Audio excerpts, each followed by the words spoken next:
We meet Dr. Gorst, and I'm surprised by the way Cassian talks about him. This is on Coruscant, and this train looked uncomfortably fast. Don't be that guy. Wait, who is this? Today we're watching Andor Season 2, Episode 4. What happened? We start with the episode meeting Dr. Gorst, and Bix is quite unhappy with him. Oh, yeah. And then we're in Ghorman. We finally get to go to Ghorman, see what's what. Mm-hmm. Ghorman people are unhappy with the Empire. We see a bunch of rebels right here. And then we see some conspiring back at ISB HQ, making moves on Ghorman. Mm-hmm. Out on Coruscant, Mon Mothma is doing politicking. Oh, yeah, doing politics in the Senate. And at the end, Saul Guerrera is cleaning house, doing some house cleaning. Mm-hmm. This is the planet that's in episode 789, right? I think so, yeah. Look at these bases. Yeah. I think that's right. They look, yeah, I think so. What did you think about the episode? Today's episode, I give a 6 out of 10. It is a solid piece of TV, in my opinion. Great production values, great acting. Okay. They nailed the adult Star Wars feel as normal. Space France, a.k.a. Ghorman, is a cool addition to Star Wars. I like it. Great atmosphere. I like the storylines. But the reason it gets 6 out of 10 for me, which is great, but it's good but not great, is I just wasn't as enraptured in the story as I think I should be. I'm a little bit out of it. I don't know why. So, got to go with that feeling.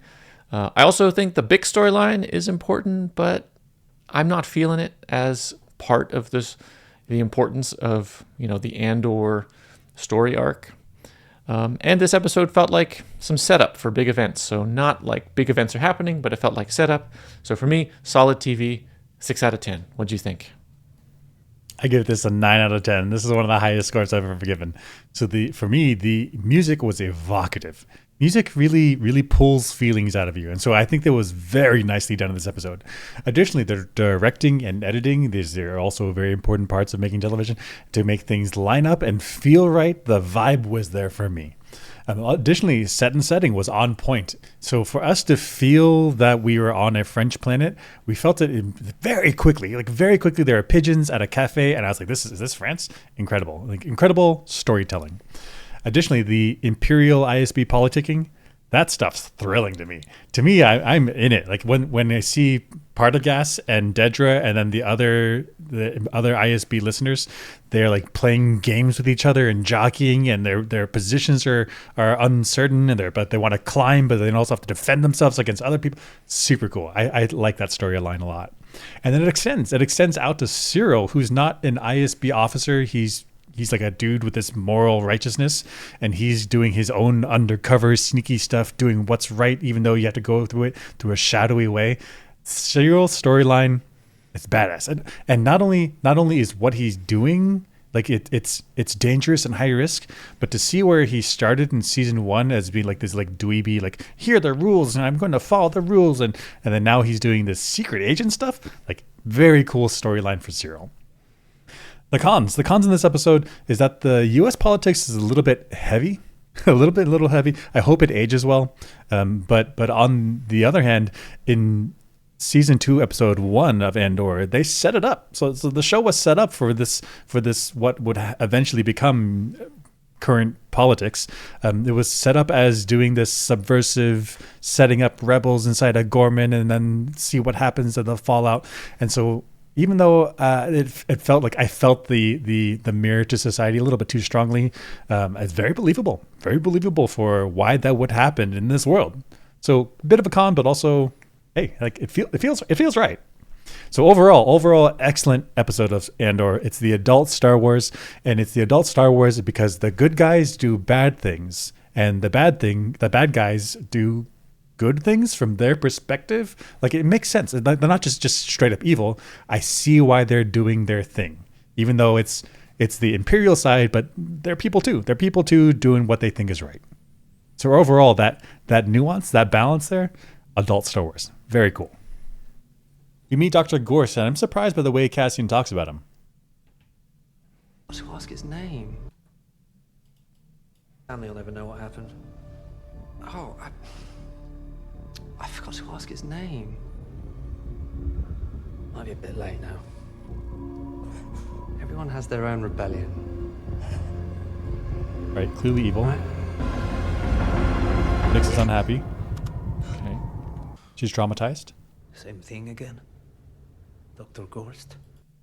Did you hear Okay, that? so what's the problem? Did you hear what he called him? No, he called him his name. Called him Dr. Gorst. Same thing again. Dr. Gorst. So what's wrong with that? He's a doctor. Right? Okay, yeah. So Bix is clearly traumatized. She saw this evil dude do some evil stuff, and she's explained the story to Cassian before, and that's why Cassian knows the name. But instead of calling Dr. Gorst, I'm like, oh, you mean that evil guy, that Gorst, that murderer? He's like, Dr. Gorst. He calls him by his honorific title. He's like, this guy went to medical school for 4 years. He's a doctor. We're going to call him Dr. Gorst. Isn't that wild? Oh, that is wild. That's so bad. Because a lot of people who have doctorates have to fight to be called doctor. He earned it. And people have to earn it. And like some people won't call you doctor, so you have to like enforce it. And it's a pain. And this guy who's their enemy, evil, and he's getting doctor for free. What the? Yeah, and it's just like get on Bix's team. Like, don't give him his honorable title. That's like if Bix is like, I can't believe this massacre of 1,000 children, and it's, oh, you mean the honorable judge, fourth of the Senate, Judge Manchego? Like, wait, don't call him honorable judge. Like, help me hate him. What are you doing, Cassian? Oh yeah, it's like the the evil, mad scientist up in the hills experimenting on people, and his Dr. Stilton. Dr. Stilton, like that professor, or like Senor Queso Fresco, like the 3rd-time state champion bull rider. Like, just call him Queso Fresco, the evil guy. Don't tell me his accolades. What are we doing here? Get on my team, Cassian. The evil dictator, Generalissimo, Mozzarella. Like, don't call him Generalissimo. Like, don't give him his military rank. Call him just the evil guy. What are we doing? Even at the Isimo. Why are we adding the Isimo? Well, that's how it's properly pronounced in his language. What are you doing? Like, Cassian, What are you doing? get on Bix's team. Yeah, talk some shit on Dr. Gorst. Okay, but that being said, it is right for Cassian's character. Because Cassian is very low emotion about this. He's like, this is war, and these are the people. These are they're fighting. So he's not seeing it as being respectful of Dr. Gorst. He's just kind of like, that's his title. That's true. He's very matter of fact. Like, that's his title. That's who he is. What's the problem? But from Bix's point of view, that must be frustrating. That must be super frustrating. Like, stop calling him doctor. Like, I don't care if he has a medical degree. Like, he's bad guy. Right. Nobody calls me doctor. I have to fight for it, and I don't. Do some so evil nobody stuff. does. Maybe you need to do some evil maybe stuff. I need to do evil. At the beginning of the episode, we are dropped in Ghorman. Ghorman is this planet where the spiders are. And I very quickly had this feeling of, are we in space France? The other way? It's the connection. The other way? It might as well be in the outer rim. I'm seeing you clearly. How nice. This is all it took. So, all it took was a slow zoom in and looking at partially eaten pastries and pigeons. Those two things together, I had the feeling this is space France. Mm-hmm. Yeah, so for me, I got the feeling, not necessarily of France, because I'm not that familiar with the difference between European cultures, but I definitely got like a Euro feeling, especially because of little itty bitty drinks. Yeah, like tiny little cappuccino, espresso, little tiny little shot, little tiny hyper concentrated caffeine. Yeah, that's very French, Italian, Spain. We like that a lot. Yeah. So I had this French feeling.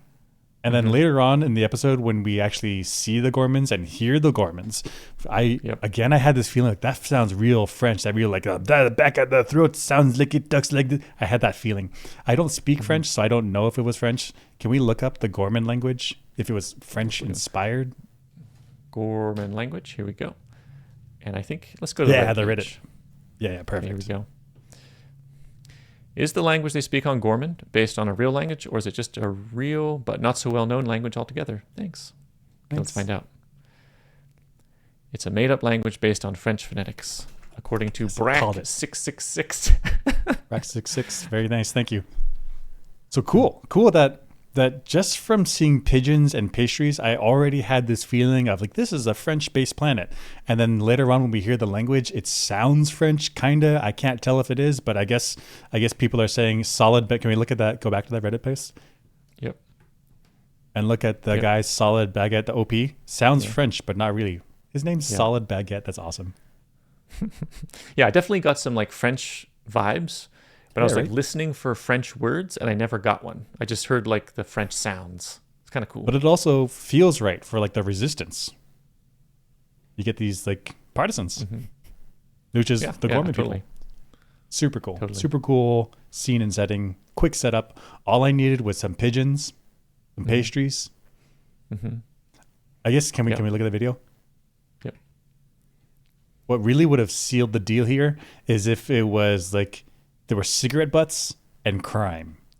That would be just Paris right there. Just Paris. Oh my gosh. Okay. This is on Coruscant, and this train looked uncomfortably fast to me. This train right here. So I put these timers here. Very cool. I wanted to get the speed so I can get the acceleration of the train when it goes around this corner, which looked uncomfortably fast to me. So I put these timers. You're talking about angular acceleration, not going forward faster. You're talking about the turn. Talking about the turn. How fast? Yeah. Okay. I'm with you. So if I'm sitting in a passenger seat in this, I get thrown to a side laterally. How much acceleration do I feel thrown to the wall or the side of my chair? That's what. Oh felt yeah, that is uncomfortable to pretty me. fast. Yeah, if we look at it here, if we look at how fast this goes around the corner here, let's watch it. Looks fast. like if I'm on my phone, my head's hitting the wall. I think so. So I want to do some calculations on this. So Okay. I use this angle here to get the speed. Okay. So I timed it when the front enters here and when the front leaves here to get the speed. So enters, leaves, and we get this delta t of the time. Oh, I see. You started at 279. Is that okay? Yeah. So I didn't try to time the zero directly with it when it enters. I was like, just throw a stopwatch up there. And whenever the frame, we can go frame by frame here. Let's see, go frame by frame. I see what you're doing. Okay. Yeah, right when it enters, that's when this timer starts. Then we continue. The start time. Yeah. And then when it exits, then that's the X. So it traversed this distance in this time. I see. Then we The can absolute time estimate- doesn't matter. It's the difference in time. Okay, I'm with you. That's right, yeah. Difference in time, yeah. And then we get the distance traveled in that difference in time. We can estimate because we have people. And I think we said about 1 meter per one of these blocks. We counted them up. Yeah, it's So reasonable. it's about yeah. 30 meters in this time to get the speed. I mean, if that's the size of people down there, then those blocks are, about, okay. About a meter. Yeah. And then to go around this turn, when the front enters the turn, that's when this front enter goes off. Mm-hmm. And then when the front exits the turn, which is about right there. I see. Right there. That's about the time in the turn. And I estimated this is about a 30-degree situation. I'm not sure. Yeah, Hard to see. Hard to see, Like but 30. I mean, it's not like a 90-degree turn. It's got to be a It's lot not a less than 90-degree that. turn. Yeah. Probably the max it is 45 degrees, which would be even harsher. So if we bring it down to 30 degrees, that's going to... We'll see if at 30 degrees, at the speed we calculate, is it a comfortable acceleration? Let's find out. So we've got our delta t's, and this gives us enough information to calculate the acceleration. Okay. So we'll use this picture later. Here's the first calculation. The speed. So the speed is delta x over delta t. Cool. We said there's about 30 blocks. Go ahead. Change in distance over change in time. Yep, I'm with you. Yep. And so there's about 30 of those blocks for about 1 meter per block. So that's the distance traveled. This was the delta t. So we got 30 meters per 0.84 seconds, which is about 36 meters per second. Okay. Okay. Quick train, but I mean, Star Wars. Okay. Yeah. And then in order to get the acceleration, well, we need to find this radius of the turn. So if this is about a 30-degree turn. Okay. So the train is going from the bottom left of that blue arc to the top right. It's doing its like right-hand turn. Okay. I'm with you. Yep. And that's this turn right here, back here. Yeah. Okay. Yeah. Yeah. So we don't know the radius of the turn, but we estimated the angle to be 30 degrees, and we can estimate the arc length by speed times time. So let's do that. So the angle is 30 degrees. That's arc length over radius. We want to find the radius, so we flip these two. This. Arc length is v times time divided by the angle. It's the distance traveled, yeah. Yep. So it's 36 meters per second times 0.62 seconds in the curve, which came from the video. Turn. Yep. Divided by 30 degrees, which is pi over 6 radians. Gives us 42 meters for the radius. Okay, sure. Tight turn, I think. And then we can put it all together for the turn acceleration, which is v squared over r for circular motion. Gosh, the physics of this, we just got to pull this equation from a book. I mean, that's what it is, yeah. So we got 36 meters per second squared. That's the v we estimated, divided by the radius. Gives us 30 meters per second squared, or 3g laterally. 3G turn. Whew. Okay, wait. What does that mean? That's so you feel your body feels 3 times as heavy as normal if it was like up and down. Yep. So I'm trying to like what is 3G? I'm not a pilot. So I guess roller coasters. Okay. I think roller coasters, if you're upside down, you can get minus 1G, and then in like the most swoopy part as possible. Yeah. So 4G, the highest ones. I believe it's Shockwave at Six Flags Texas pulls something like 6Gs. Cool. 6Gs. So 6Gs is like if you've been to this particular roller coaster, then you know what that 6Gs feels like. So then I guess half of that. I think caveat though is that 6Gs in line with your body, like lined up and down, feels pretty okay. Because I mean, it's a lot of force, but also your body is designed to handle G forces that are up and down. Sideways is a different story. Yeah. So going around this turn, you're going to feel flung to the outside of the turn by 3 Gs. That seems like a lot. I mean, even when you're turning in your car with significantly less than 3 Gs, like you feel it. You feel like you're getting pushed in the window. Because your body and the chair, the shape of the chair is not designed for lateral Gs. So I wonder, did all these people in this train, do they need helmets? did they get their heads slammed against the window? Oh gosh, no way, because it's a commuter train. Which means okay, hold on. In Mandalorian, we saw Bo-Katan and the Mando in a train. I remember they were like whipping around these turns and they didn't feel anything inside, which means there's some kind of weird like inertia tech in Star Wars. That's true.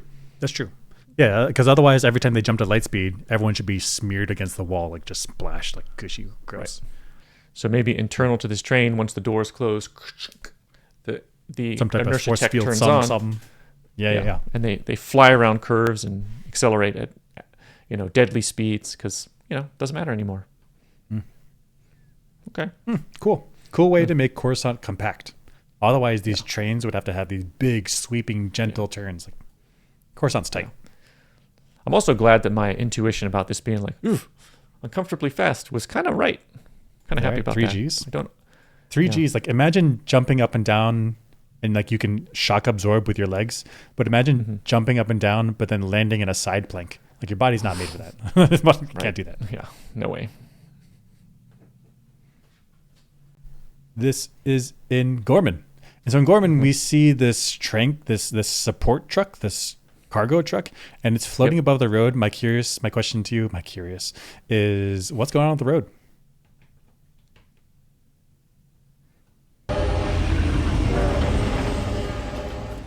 Right? So the thing's pretty big, pretty heavy, and it's floating above the ground.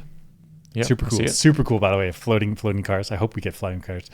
And my question is, shouldn't the road have this just gigantic divot in the middle? Like, you know how when you're driving around on the road, you can see the grooves that the 18-wheelers make on the road, like the asphalt's like literally curved in. Yep. Yeah, shouldn't that be there? I mean, we see like puddles, so it's not flat. But what I'm talking about is if the if the vehicle's pushing down, wait. Mm-hmm. Wait, so Newton's third law still applies. So Yep. in order for the ship to be floating up, Yep. there must be the ship is also pushing down on the road through repulsors or something, or I don't know, something. But shouldn't there be a big old fat groove in the middle of the road? So my intuition at first said this is a huge surface area, even though this is heavy. So That's true. that the groove, there might not be a groove there because it's a huge surface area. It's nice floaty on Spread top. out. So the surface, the pressure, the force is dispersed, giving a low pressure. At the same time, over time, if there's no infrastructure in the road, it's just a regular dirt thing. Yep. You are over time, if heavy things keep going over it, shouldn't there be a this wide groove on the road starting to form? Exactly. Because, like, also this is like mud and dirt and rain. Like this stuff is easily, I don't know, slowly pushed out of the way. It's like grainy. So it Erodible? gets pushed. Erodible? Yeah. Yeah. Exactly. Yeah. That's Maybe what I thought. there's infrastructure in the ground. Right. Stop. Right. Oh, yeah, exactly. I had that thought as well. So maybe the repulsor stuff is built into the ground. So there's like a track in here that you can't see, that the dirt's on top of, that the repulsor is pushing on the track, and the dirt is not being pushed on, so it just stays flat. Right. Maybe. Although, Maybe. okay, so maybe that solves vehicles inside cities, but we also seen in Star Wars and other places, we've seen speeders going around, and like no way That's right. do you have this repulsor stuff in the Force, like That's right. So you're thinking like Tatooine. From Tatooine. This is Luke's speeder here. Let me get this. Yeah. Give me a nice picture here. Yeah, like this picture. No There's way in the desert are they putting repulsor stuff in the ground. Right. So all of the repulsor tech is inside here. So maybe without paved roads, you can still do it. And since maybe in like the desert, there'll be like grooved paths. It's like, oh, that's, that's like a trail through the desert that people are using. Straight lines between things. Natural like speedways. Yeah, that could be. But certainly here, they're not putting infrastructure in the desert under the sand. No way. No way. Yeah. That was my thought. So Cassian and Bix talk about a boy that they killed. What was the boy? I don't know. That boy because we're at war. You killed him because he saw my face. What's the difference? You didn't kill that boy because we're at war. You killed him because he saw my face. Yeah. What boy? What boy? Is this something So I from thought- season 1? Was it? I don't know. That was my question. Is it something from season 1 that we've seen, or is it something that happened off camera between season 1 and 2? So my first thought was it was the boy that was being interrogated at the beginning, the soldier, but that can't be right because Dr. Gorst kills him. Dr. Gorst, respect him. My thought was maybe it was some kid that was off screen that happened somewhere else in between in the past here, where the kid saw Bix, and then Cassian's like, I can't let that loose end be around, so like pop with the blaster pistol. I see. Okay. I I guess that's Is it. that right? So they've gone through some operations off screen, and in order to preserve the operation, Cassian did what he had to do. Do what you got to Okay. do. Confused me Eliminate in the children, moment, but I think that's right. I guess. I'm filling in blanks to make it make sense. Right. Okay. So this scene is at Cyril's workplace, and he's like trying to get in after dark, and so this guard doesn't know what to do, and so this is a security breach. My question is, how can we solve this? It's a weird scene. Take me 5 minutes, or I can tell you where they are.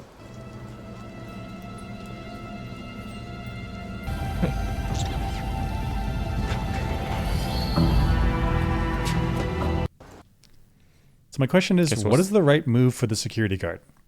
You got this medium high official coming in saying, I want to get in there, but the rule is nobody in after hours. Like, what's the right move for this guy? So you're talking about this guy, and I guess both of these guys. Oh yeah, we have both of them. What's the right move? What should they do? So my filling in some blanks here. The 2 security guards are not going to know what's going on the base. They don't need to know. They're just door security. Right. In fact, So they have you don't want them to know what's going on in the base, because if they get captured and the guys on the outside, right? You don't want them knowing Right. They just secure the base so that people can't come in. Done. That's right. So that means they have standing orders for timetables and who they get to let in and who not, and credentials. They have all those standing orders. They understand them. Mm-hmm. I think their move is, I don't understand what's going on in this base. I get my orders. I follow them to a T. I can't get in trouble. If this That's guy, who they don't know, maybe they do know him by first name, Cyril, hey Cyril. It's like, if you're not cleared to come in, that's my orders. I don't want to know what you're doing, but rules say you can't come in. You can't come in. Come in tomorrow morning. I think that's what the security guys should do. That's right, because that's a very good point. Because if the highest up boss, the CEO, whatever, gets angry at you, be like, "Hey, I did a good job in securing the place. What's the problem?" That's right. You can't get in trouble if the procedures were poor. If you followed the procedures. My follow up thought is, if it Yeah. really is true that Cyril needs to get in there, and the CEO is going to come down on everyone, so like, you gotta get this guy into his office to get whatever recorder he left behind or his notes that he left behind. Like, what are your options then? Like, if you have to get the notes to the guy, what are the options? Do you go with him, or do you say, like, wait here, I'll go get it? If you tell the guy, wait there, I'll go get it, well, first of all, do you know what you're looking for? You're going to have to, like, rifle through some stuff. Secondly, is this guy's only chance? Because he's security dude. He doesn't get to go deep into the base. So if this is his chance to go see what it's like in there, like, maybe it's time to take a chance, right? I mean, he could get in big trouble for that, though. If he just wants to do his job, what's his motivation for being like, I get to see what's going on in the base? I get to see what's going on in the base. Well, I'm I always thinking, have like, to stand on the outside.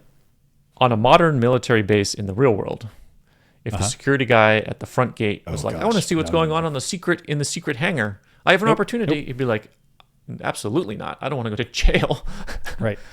So that was my next thought. If you go with Cyril, he has the security clearance to go through anywhere, right? But then you could encounter a door where the security guy's not allowed to go in. And I guess if Cyril is not allowed to be on the base or in this building at that particular time, neither is he. He is not cleared either. For whatever reason, I don't know why, but yeah, I mean, probably that security guy is not cleared for a lot of stuff in this building. So this might be the chance. This might be the chance for him to go see what's going on inside the building. I mean, I'm putting myself in his shoes. I'm a security guy. I am not taking that chance. No way. Because the benefit to me is like taking care of my curiosity, and the downside is torture and jail. No, thank you. Yeah. Right. But if you have to take care of you and your family, and if you do this wrong, you make the wrong judgment call, and say that the company loses, 50% of their profits, whatever, CEO is going to come down on you. Okay. And the big picture behind this is, how do you catch a spy? Because in this case, Cyril is doing some spy stuff. That's right. So does the security... Okay. Gosh, first off, if the head honcho comes down on security guy for following procedures because he stopped Cyril from the important presentation, now I'm damned if I do, damned if I don't. I'm damned if I follow procedures, damned if I let some guy trying to sneak in, because I don't know what's going on. So now I can't win ever. Like, everything is on a knife's edge between what's the right move. So how do you do the best you can? I think still the answer is follow procedure, because then if you do have a chance to defend yourself, you're like, hey, I followed the procedure, I followed your orders, please change them if possible. I'm not going off by myself changing things, because I can get in trouble for that. I think you still follow orders, even if it's a little lacking in discipline, right? I think you do that, but you also need to have someone follow or somehow observe Cyril, right? Gosh, so 'Cause you wanna I'm catch 'em. thinking Good. I do have a little experience when it comes to, you know, military stuff in that regard. And if it's against the rules, OPSEC? you would get in serious trouble Yep. for breaking the rules. It would be jail time. It would be you're going to prison if you go to trial in prison. And Okay, if I think you somebody convinced me. got in trouble, like it's prison versus somebody gets chewed out. Decision's clear. Chewed out, not a problem. Okay. So Not a I think you've convinced me. The right move for this guy would have been to say, nope, you can't come in. I have my orders. Go away. Go away. He does let him it is. in though, right? He lets him in. He lets him go in by himself. He gets so much trouble. Yeah. I guess my experience with security stuff is not been like federal or even state security, but still, I guess, government scientific laboratories. And people have let me in after hours. I guess it wasn't restricted, although it's unusual work culture. But they let me in. Well, I mean, I guess there are zones of escort where you can like be led into a place. Like if you went in on a national lab, if you went into the nuclear zone, it's like, oh, it's just my friend. Like, Nope. nope. But in a national lab, you go to the welcome center. You're welcome. That's okay. Yeah, welcome. It's literally in the name. Yep.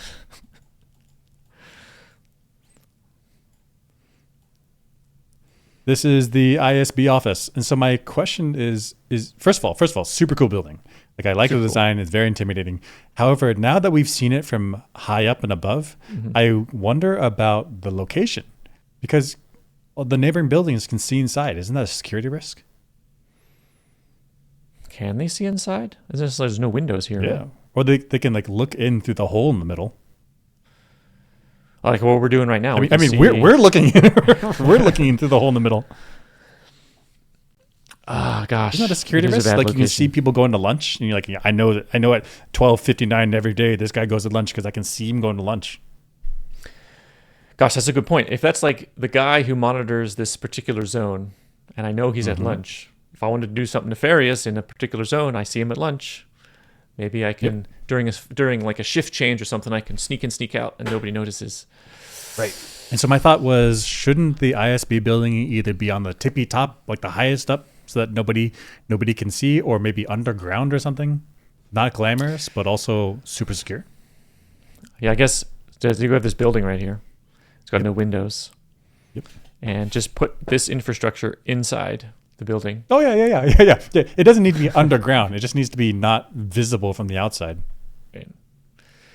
And gosh, now that I'm thinking about it, like people coming to work, people leaving work, people going on lunch break, people chit-chatting out here. Like I can tell a lot just from these like timetables and routines of things. Right. You layer that up with some facial recognition, you can figure out the comings and goings of the staff. That's right. Maybe I can Not assign good. people different, like, I don't know what his job is, but I know what his job is, and they sort of coincide. So maybe I can guess. And if I was doing that from a satellite, maybe that's quite challenging. But Here you got all these buildings, these like, I don't know, office buildings, apartment, I don't know, these buildings where people could look down, just set up like binoculars, or set up your desk facing the window so you have plausible deniability while you're always looking outside the window. And then, but actually you got a little tiny telescope watching people coming in and going out. so here is Mon Mothma doing some Imperial Senate politics. Let's take a look. The Emperor might disagree. Well, then why ask for an extension? Perhaps he just likes to see us dance. Ghorman needs this legislation more than anyone. If I can't count on your support, what's the point? So this is the Ghorman senator, right? The senator from Ghorman, the French planet. I see. I think so. I need votes. You've been hiding from me. Why? You've been voting with me on these issues for years. You're confusing criminality and politics here. Are we finding criminals or making them? I can't. So what is she talking about there? Finding criminals versus making them? So, so that also irked me because it felt very current politicsy. And so the argument is, are these people actually criminals, or are we designing laws such that they, through their normal life, end up becoming criminals? And so that felt very current politicsy. But at the same time, that is exactly what they said in the first episode of season 2, where they said we're going to create some rebels down on the planet, and then when we create problems such that we need to come down and instigate laws. And once we instigate laws, so that way we create stability. And so here, Mon Mothma is saying, like, are these actual criminals, or did we make laws and then that made them become criminals? But that is what the Empire is doing. That's what they want. I see it. Support the bill because our country is chafing the Emperor. And why Ghorman is being persecuted so intently are questions no one seems prepared to answer. I mean, we know that because Ghorman, they have the Calcite in the planet, and they're being persecuted, prosecuted, whatever, intently because they want to get... The Empire wants that stuff for the Death Star. But the senators don't know. They're up 19%. Whose numbers are they? I believe what I feel. If we do not... So there's some official Imperial numbers about maybe crime. And the dude is like, I'm dismissing the numbers, and I'm going to go with feels. Okay. Right, because I don't know what's propaganda. I don't know, are the Ghormans inflating numbers so that way we come in and help them, or is the Empire's inflating numbers so that way we align with them? And this senator from whatever planet, he's like, I can't tell. Right. Stand together, we will be crushed. I am close on the votes. That's not what I hear. Look at just the conviction numbers we're allowed to see. I'm not sure linking anything to Ghorman right now is a good idea. Who rallied the votes to lift the embargo? I have never stopped thanking you. Help me kill the PORD. Ghorman is a single product economy. Voting against the Emperor right now would be a total violation of that request. So she's trying to pass this bill or block the bill, the PORD. So somehow the Empire, or the Emperor and his people are trying to pass a bill through the Senate to make crime kind of widespread so they can come down and clamp down. I think so. And she's like, what about the statistics? What about, are we making criminals? And she doesn't want that to happen. So this is like the politics of the Imperial Senate before it's dissolved, and power is slipping away, I guess. I see. Yeah, and so the Empire is like, here's problems. We need to come in and handle it. Let us come in and handle it. And then here's Mon Mothma saying, like, wait a minute, let's pump the brakes. Like, we need to either solve this on Ghorman by itself. We need to investigate what is happening behind the scenes. And so because of this slow movement, eventually we can dissolve the Senate. Because it's like, what are you guys squabbling about? We need to get in here and do some security. Look at all these problems. We need an iron fist to come down and bring order and authority to the galaxy. And so this must be the big moves to dissolve the Senate, which is kind of a cool line, kind of a cool setup for that line in episode 4, which when I was a kid, I was like, what are we talking about? But Senate? As a kid, I was like, whoa, where's the lightsabers? What is this? Now as an adult, I appreciate the politics a lot more. My read on this also is that there's a bunch of division between the Ghormans and there's a rebels Ghorman, and then there's the Ghormans that are in support of the Empire, and then there's problems between Ghormans and other planets where they're like, oh, we don't know what to do, we don't know how to interfere, blah, blah, blah. But all of this is actually behind the scenes being done by a secret part of the Empire government, the ISB. ISB, yeah. And so is this what they're saying here? It's like all the division that's going on between these people is actually government psyop? I think so, because right? That's what this scenario is.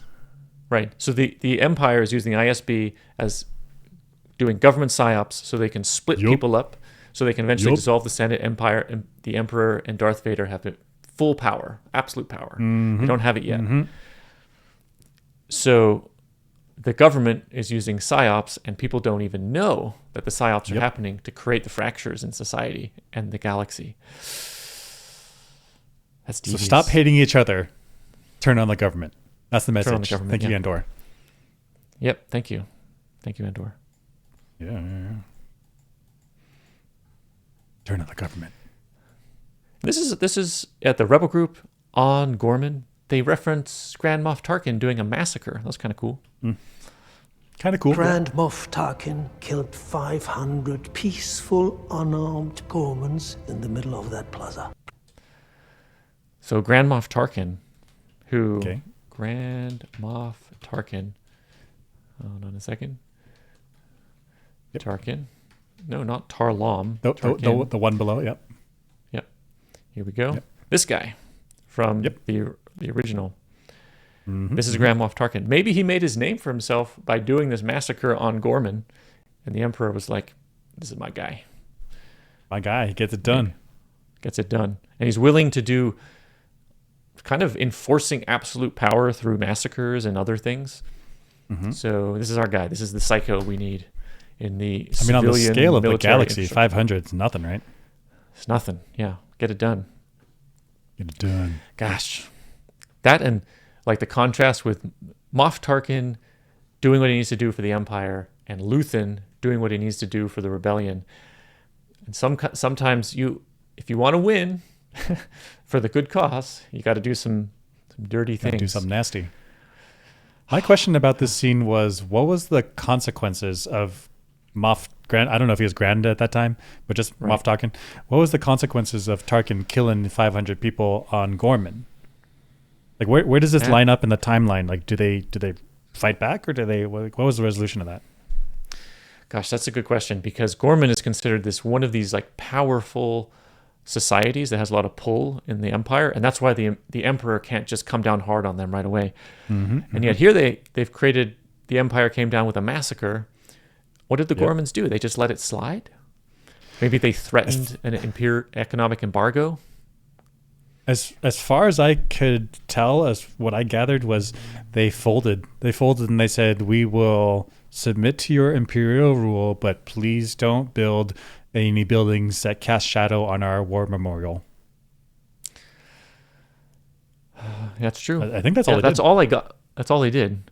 But they still have some sort of political pull. Is it just because they're French, essentially, and so they have all this social cachet around the galaxy? Yeah.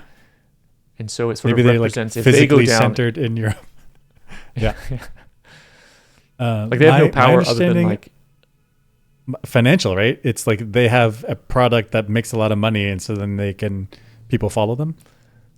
I think something. Because they have that French wine that can only be from Champagne, France. Yeah, that thing. That's that thing. And so they have that spider silk or whatever that is super important. Right. And that's their power. Yeah. Gosh, yeah. they really need to colonize a second planet, a little backup planet. Get a moon or something. Space spider moon colony. Yeah. And lastly, don't be that guy. Wait, who is this? This is Bix's ex-boyfriend who tried to save her and just got gunned down in the streets. Oh, you forgot about him. That's what I'm saying. There he is. Oh, I see. It's fucked up. Yep. So, gosh, here is Bix was always into Cassian. Here they are. So just, the timeline was Bix and Cassian were together like a long time ago, right? They broke up for whatever reason. Mm-hmm. Then she dated that guy, the dead guy. She dated the dead guy. Yep. Oh, in season 1. That's right. Yep. And Cassian is kind of a psycho. He's able to go into disguise quite easily. He's able to kill without remorse, and he's just like off mind. Yep. He's kind of a psycho. And Bix's boyfriend, ex-boyfriend, at the time was like, Cassian is bad for you. Like, I got to take care of this. We should be together. But Bix never lost eyes for Cassian. Right. The boyfriend was really nice, right? Like he was asking her if she wanted to go to dinner that night or if she wanted to go some other time, and he was like super flexible and he wanted to take care of her. Like seemed like a nice guy. And he's dead here because if I remember, the Imperial soldiers were holding on to Bix and he's like, "Let her go, don't hurt her." And then he like charged at them to try to free her, and then he got killed. Yeah. And so he was so unimportant that I also forgot him. Yeah. And Bix has clearly forgot him.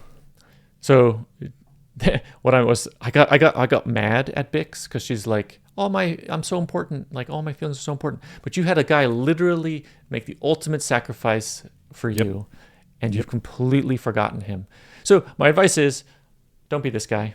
If somebody is doing something against, if they're a full adult and they're doing something against their own best interest, and you don't think it's good for them, walk away. Don't make some grand gesture. Don't walk away and let them live their life. So that this guy, if this guy had done that, he would live. In fact, he made a grand gesture and sacrificed himself for what? So he could be forgotten? It's brutal. She didn't even care. Absolutely she didn't brutal. even care. She doesn't even care. She doesn't even have like she doesn't even have like the first receipt from the restaurant. I don't know, that's a weird example. He didn't even have like a ring that he gave her, and she keeps it in her pocket to remind herself of his sacrifice. Like, no, she just fully forgot. Thanks for killing. Thanks for getting killed. Thanks, bro. Yeah, this is where she's at, and this is where he's at, rotting in the streets. Okay, but in the nice way to say it is, don't try to save people. If they want to live their life, let them live their life. Go live your life. Do something else. Do something else. Right? This guy could have walked away from Bix, not made that grand gesture, and he could be alive right now, living the mechanical life that he was running that shop. That'd be fine. Yeah. He's living life. Yeah. Now. Yeah. Don't be that guy. Don't be that guy. And that's it for our Andor Season 2, Episode 4 review. See you next time. See you guys next time.